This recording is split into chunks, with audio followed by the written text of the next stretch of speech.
Bonjour à tous et à toutes, tous les résistants qui tiennent jusqu'à la fin. Moi, j'ai été invité en fait de parler de ce thème, mais ce matin, je suis sûr, et aussi avec l'intervenant précédent, vous avez déjà entendu de très bonnes interventions sur Health Literacy. Et donc moi, mon propos est beaucoup plus modeste. C'était aussi le sujet du demande que j'ai reçu. Je vais en fait juste partager avec vous certains concepts que moi j'ai trouvé très utiles dans mes réflexions et les travaux dans ce thème-là. Donc, mon intervention est organisée comme suite. Je vais prendre un petit recul. Je vais vous présenter une petite introduction sur les compétences en tant que concept. D'où vient-elle? Quelle est l'histoire? Qu'est-ce que ça veut dire? Ensuite, je vais vous dire quelques mots sur Health Literacy, qui en fait est un concept qui peut faire référence à des choses assez différentes les uns des autres. Et finalement, je vais vous présenter à titre exemplaire les compétences socio-émotionnelles comme un exemple des compétences en matière de la santé, une conceptualisation plus vaste. Donc, commençons avec les compétences tout court. En fait, on peut identifier 4 voies dans le travail historique pour les compétences. D'une part, on a des approches psychologiques qui prétendent à comprendre un peu mieux quelle est la variation individuelle des capacités humaines. Il y a une deuxième voie, des modèles des compétences, où on veut identifier en fait les caractéristiques des acteurs hyper performants. On a une troisième voie, ce qui sont les compétences professionnelles, où on prétend à identifier quels sont les savoirs et les habiletés nécessaires au travail. Et une quatrième voie qui sont les compétences clés. Et cette quatrième voie est la voie développée par l'OCDE et qui chapeaute en fait tous ces concepts, tout le travail de promotion, toutes les mesures en fait par la PISA et aussi leurs enquêtes sur Adult Literacy. En fait, les compétences des adultes. À la base, en fait, de ces quatrièmes compétences clés, on voit le concept d'un citoyen actif. Donc, on se pose la question, dans quelle mesure les citoyens et les citoyennes possèdent-ils les compétences nécessaires pour répondre aux défis de la société d'information actuelle? Donc, au début du XXe siècle, quand on parlait des compétences clés, c'était plutôt en fait la lecture et peut-être un peu les maths, sans que ni l'une ni l'autre soit exigée ni assurée pour tout le monde. Mais au début du XXIe siècle, on est confronté avec une situation très différente. Aujourd'hui, on a l'exigence et l'attente que les gens peuvent en fait gérer leurs finances, que les gens entendent quelque chose de la science, de la technologie, des ordinateurs. Les gens savent comment naviguer les médias, les informations et aussi comment vivre dans une société multiculturelle. Et donc, vous voyez bien que dans un siècle, les attentes, les exigences sociétales face aux individus, les compétences nécessaires ont vachement changé. Mais qu'est-ce que c'est qu'une compétence alors? L'OCDE donne la meilleure définition à mon avis et je trouve ça hyper utile et j'aimerais bien partager cette définition avec vous. Sur le plan individuel, on parle certainement des habiletés, mais ça va au-delà des habiletés. Ça inclut aussi la motivation, qui est très, très important. Comme on sait tout, on est dans un établissement d'apprentissage. La motivation est hyper importante pour l'apprentissage, mais ça inclut aussi les attitudes, les valeurs et aussi les savoirs. Okay, d'une part, sur le plan individuel. Mais le concept ne se limite pas aux individus. En fait, c'est vraiment l'interface de cet individu avec son environnement.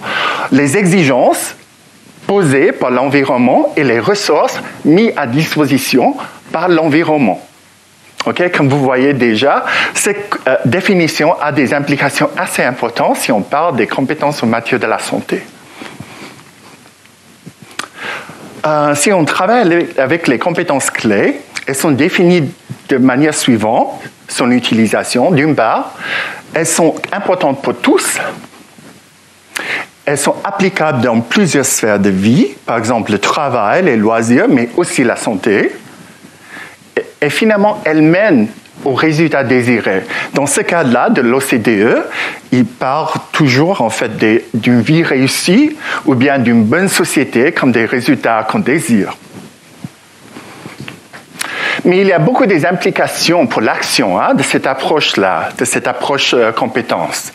D'une part, il faut distinguer bien entre les compétences universelles, c'est-à-dire les compétences qui sont relevantes et importantes pour tout le monde, ou bien les compétences spécifiques, par exemple, comme le professeur Schultz vient de dire. Si on parle d'un patient diabétique ou un patient avec cancer, il y a aussi des sphères spécifiques. Et donc, il faut bien distinguer où on agit. Tous les deux domaines sont légitimes, bien sûr, mais il faut savoir bien pourquoi. Si on parle d'une compétence, est-ce que cette compétence est applicable, importante pour tout le monde, ou juste pour une partie de la population? Deuxièmement, comme vous avez vu avec les définitions sur le plan individuel, une compétence fonctionne sur plusieurs niveaux. Pas juste sur le plan savoir, comme beaucoup des instruments introduits par le professeur Schultz sont hyper limités au savoir, mais ne couvrent pas en fait les autres domaines qui incluent aussi les habiletés. Et il faut être conscient qu'on parle d'un continuum de maîtrise, c'est-à-dire que est-ce qu'on parle d'une compétence basique, est-ce qu'on parle d'une compétence suffisante, ou bien est-ce qu'on est en train de faire une vision d'une compétence optimale, parce que chaque niveau a des implications différentes et a aussi en fait des implications assez différentes pour les actions. Si on fait le choix d'une compétence pour agir, normalement, on veut mettre l'accent sur des compétences qui sont transmissibles, c'est-à-dire les compétences qu'on peut enseigner et aussi apprendre. Parce qu'il y a certaines compétences qui sont très, très importantes, mais dont la transmission n'est pas forcément assurée par le processus qu'on connaît d'apprentissage. Et à la fin, en fait, surtout pour des projets et pour les évaluations, il faut aussi mettre l'accent sur les compétences qui sont mesurables. Je vais vous présenter un exemple de beaucoup de nos interventions classiques dans la santé publique qui correspond un peu à un plan d'études classique, ici pour un cours d'épidémiologie. On voit bien qu'on est centré sur notre contenu et notre offre, au lieu en fait d'être ciblé sur les compétences qui devraient être acquises par les participants du cours. Heureusement, il y a une dizaine d'années, disons dans le monde universitaire, on a changé de cet ancien format au nouveau format, mais je crois que malheureusement dans la santé publique, beaucoup de nos interventions n'ont pas encore fait cette transition qui est, à mon avis, très très important. Il faut faire en fait la pont entre notre offre et en fait les compétences, les résultats désirés de nos interventions. Donc maintenant, je vais partager certaines réflexions pour le domaine de Health Literacy. Vous avez certainement vu des définitions de Health Literacy comme celle-ci ce matin, mais il y a aussi d'autres concepts centrés sur les patients qui couvrent en fait des définitions assez pareilles. Au fond, ils parlent tous en fait d'une courbée des compétences, de la motivation au savoir, aux habiletés, avec une cible santé. Et donc, contrairement à professeur Schultz, moi, je dirais en fait, le concept classique de patient empowerment, c'est en fait très très proche au concept de health literacy. Donc, si on résume de manière un peu brutale, tous ces concepts voisins parlent en fait de compétences pour la santé. ce qu'on a traduit à l'époque en français comme compétences en matière de la santé.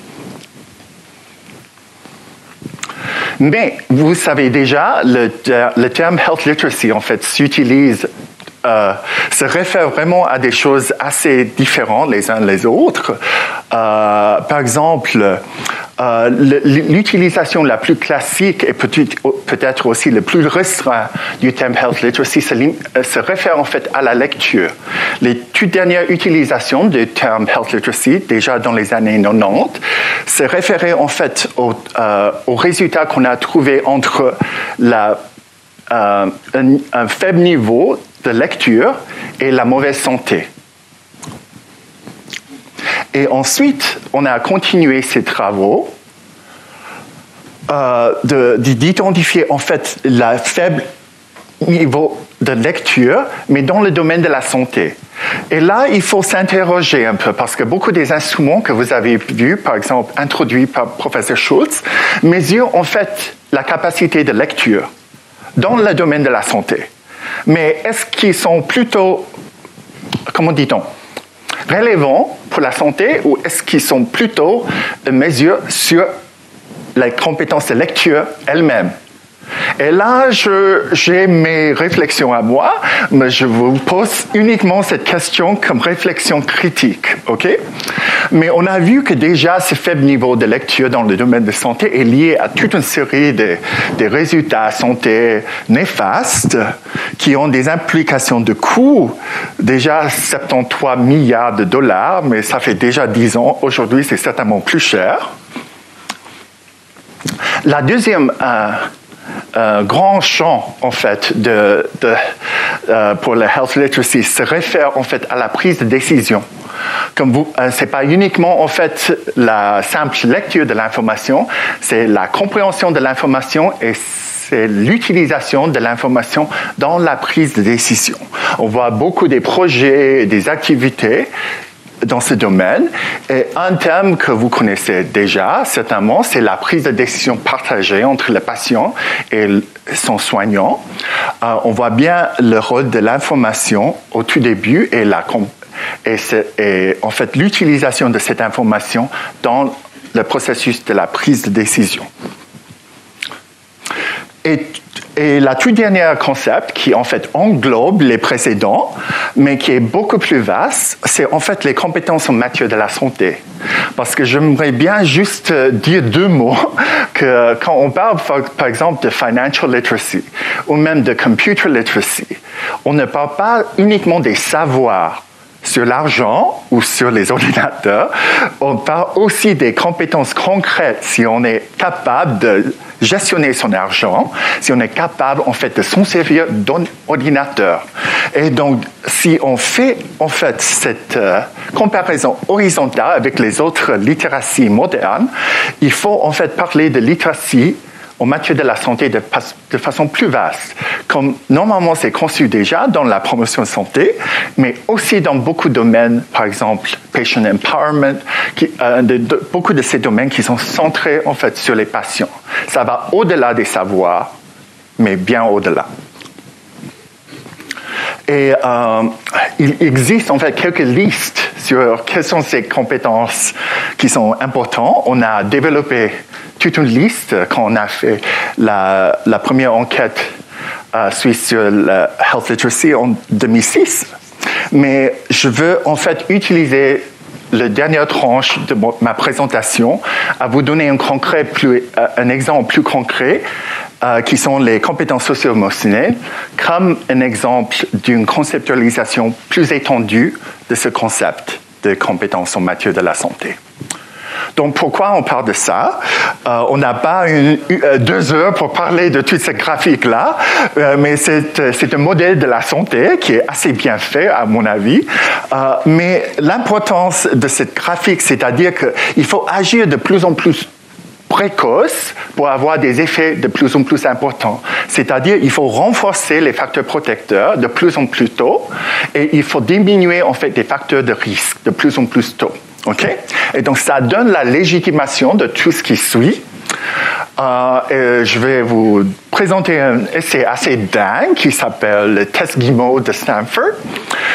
C'était fait par la première fois en 1960 par Walter Mischel à l'université de Stanford, où un chercheur a mis un petit guimauve en face d'un petit gamin préscolaire. Il a dit, vous pouvez manger ce guimauve maintenant, ou si tu patientes 15 minutes, tu recevras 2. OK? On voit bien que c'est choix, mais ce gamin, dans tout un processus d'interrogation, lutte personnelle, lutte contre ses propres démons intérieurs, et on voit bien que certains gamins mangent les guimauves tout de suite. Et la plupart mangent les guimauves avant les 15 minutes, tout comme ce petit gamin-là, et seul un tiers est capable de patienter jusqu'à la deuxième guimauve. OK? Pourquoi c'est important, cette guimauve? Mais on a fait le suivi de ces gamins jusqu'à l'âge de 44 ans, et ils ont vu que la capacité de patienter 15 minutes pour la deuxième guimauve est associée à toute une série de compétences à l'âge de 15 ans, à toute une série de compétences pas uniquement émotionnelles, mais aussi cognitives à l'âge de 18 ans. Et à l'âge de 39 ans, il y avait moins d'obésité entre eux que ses pairs. Et même à l'âge de 44 ans, ils ont vu que les cerveaux sont différents.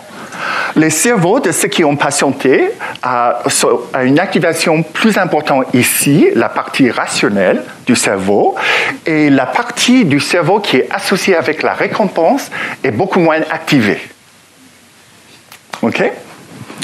Mais on a des indicateurs, heureusement, on a des études qui utilisent plus qu'une guimauve pour en fait étudier ce même sujet.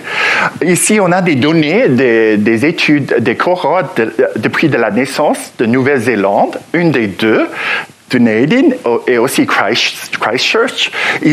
Les deux ont fait des résultats assez pareils. Disons, les enfants qui démontrent en fait une capacité d'autorégulation à l'enfance, ils sont moins. Ils ont fait des scores avec des observateurs différents, avec beaucoup des échelles, donc beaucoup plus sophistiqués qu'une simple guimauve. Et ils ont calculé un score qui est divisé dans les quintiles ici. Et donc vous voyez les scores bas et les scores élevés. Et donc on voit plus élevé le score, moins la tendance de fumer à l'âge de 15 ans, moins de déscolarisation et moins de grossesse précoce. OK? Tout ça, la capacité d'autorégulation à l'enfance. Et ces résultats, en fait, tiennent aussi à l'âge adulte. On voit bien que ceux qui ont des scores plus élevés, ils sont moins en mauvaise santé, ils sont moins dépendants aux substances, ils ont moins de problèmes financiers et ils ont un statut socio-économique plus élevé, ils ont des capacités de planning financier plus forts, ils ont des revenus plus élevés. En fait, on voit des lignes assez droites, assez impressionnantes. Si on revient maintenant à nos activités de prévention à l'école, on voit qu'on fait pas mal de travail à l'école dans la prévention, mais normalement on travaille dans les silos. C'est-à-dire on a des campagnes sida, on a des campagnes drogue, on a des campagnes anti-violence. Mais des revues dans les années 90 déjà dans les années 90 ont découvert qu'en fait, parmi tous ces projets d'intervention, les projets qui sont plus efficaces s'identifient par certains critères. Si ce projet est actif sur le plan communautaire, les projets qui ciblent les normes sociales sont les plus efficaces. Les autres projets qui ciblent, par exemple, sur le plan école ou famille, s'ils ciblent sous le soutien social, ces projets sont les plus efficaces. Et les projets qui ciblent sur le plan individuel, ces projets qui ciblent sur les compétences personnelles et sociales sont les plus efficaces. Et c'est la vérité à travers de tous ces silos. Et donc, qu'est-ce qu'on veut dire par des compétences personnelles et sociales? L'OMS, dans les années 90, a défini, a élaboré plusieurs documents, a convoqué plusieurs rendez-vous sur le plan international, et ils ont en fait défini, précisé 10 compétences socio-émotionnelles qui sont importantes pour la vie, ce qu'ils ont appelé à l'époque Life Skills Education. Ces activités ont inspiré en fait beaucoup de programmes dans le monde entier, pas uniquement dans les pays industrialisés, mais aussi dans les pays en voie de développement. Plus actuellement, l'OCDE vient de préciser à la base, disons, des 20 dernières années de recherche et des activités, en fait une quinzaine de compétences spécifiques qui sont importantes, pas uniquement pour la santé et aussi pour la réussite professionnelle dans la vie. Et ils sont en train, en fait, de tester une mesure en 11 villes dans le monde entier actuellement avec ce modèle. Donc, ces compétences, est-ce qu'elles s'enseignent? Donc, l'évidence montre que, disons, les interventions qui ciblent le climat d'apprentissage, mais surtout qui offrent un enseignement explicite de ces compétences socio-émotionnelles, sont en fait efficaces dans la transmission, c'est-à-dire l'acquisition des compétences par les élèves, et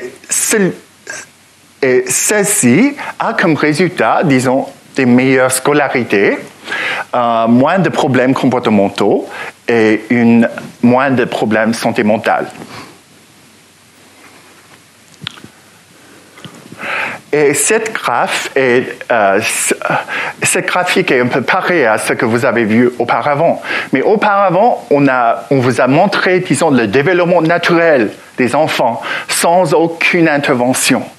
Ici, on vous montre en fait l'impact d'une intervention sur ses capacités au gré de l'adolescence et l'âge adulte jeune. On voit bien que, disons, ces jeunes, à Seattle, qui ont fait partie de Seattle Social Development Project, ils ont subi une intervention entre les âges de 7 à 10. Eux et leur famille, disons, avec un support pour le développement de toutes ces compétences socio-émotionnelles. Et en fait, à l'âge de 10 ans, ils ont arrêté l'intervention. Okay? Et donc, l'intervention a duré uniquement 3 ans. Et ensuite, ils ont suivi les gens et ils ont vu qu'avec cette intervention, les participants ont des compétences plus fortes, disons, dans les compétences scolaires, mais aussi sociales, à l'âge de 12 ans, mais aussi à l'âge de 18 ans. À l'âge de 21 ans, ça tient encore. Et ici, je veux juste préciser les impacts positifs sur la santé mentale qui tient jusqu'à l'âge de 27 ans. Et donc, ceux qui ont subi ce programme ont un effet positif, même presque 20 ans après, sur la santé. Et pourtant, quand on parle des compétences en matière de la santé, ces compétences ont un impact sur la santé. Et même les économistes, ils ont aperçu l'importance de toutes ces données longitudinales avec ou sans intervention qui parlent en fait de l'importance de ces compétences. Et donc, un lauréat du prix Nobel à l'Université de Chicago, il a dit qu'en fait, ces compétences sont aussi importantes ou même plus importantes pour la réussite professionnelle que le QI. Et ce qui est très important ici, c'est qu'il faut briser certains de nos concepts. Que oui, beaucoup de ces compétences, ça correspond à la personnalité. Et certains ont un peu plus la chance, ils sont plus ouverts, plus ci, plus ça. Mais en fait, on parle des choses qui sont des compétences qu'on peut en fait cultiver, changer, éduquer, etc. Et donc, ce ne sont pas des choses fixes. Donc, à la DISA, ma chef Anne-Emmanuelle Ombrezan, le médecin-chef de la DISA, elle a en fait cette belle vision, en fait, parce que la Suisse est malheureusement assez en retard dans ce thème, même si certaines étapes phares avaient lieu en fait en Suisse. Elle a mis le focus de toutes nos activités dans la recherche de la DISA dans ce thème. Et donc, on aimerait bien faire la transmission de beaucoup des projets qui se sont déjà démontrés efficaces à l'étranger. On aimerait bien les transporter ici en Suisse, les tester, les modifier, les adapter et démontrer leur efficacité pour que aussi cette éducation assez importante et même reconnue aujourd'hui par l'OCDE soit partie intégrale de notre système scolaire en Suisse. Donc, si vous avez l'intérêt de ce qu'on va faire, ce qu'on fait nous, merci de prendre contact avec nous. OK? Donc, je vous remercie de votre attention.